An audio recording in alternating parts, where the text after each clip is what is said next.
Hola, ¿qué tal amigos? Bienvenidos a otra transformación. El día de hoy quiero compartir con ustedes la renovación de este tocador que compré en Facebook Marketplace. Miren nada más la condición de este cajón, pero no hay ningún problema porque con un poquito de detergente, músculo y pintura lo dejamos como nuevo.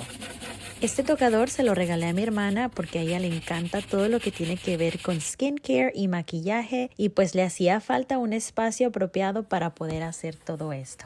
Siempre que hago una renovación me esmero mucho para que todo quede súper bien, pero cuando lo hago para mi familia o amigos siento una satisfacción de que cada vez que vean el mueble se acuerden de lo mucho que los quiero. Este mueblecito lo pinté con un color verde pastel y también le cambié la tela al banquito. Por si no se acuerdan cómo se veía antes, ahí les dejo el before. Déjenme saber en los comentarios si les gustó esta renovación.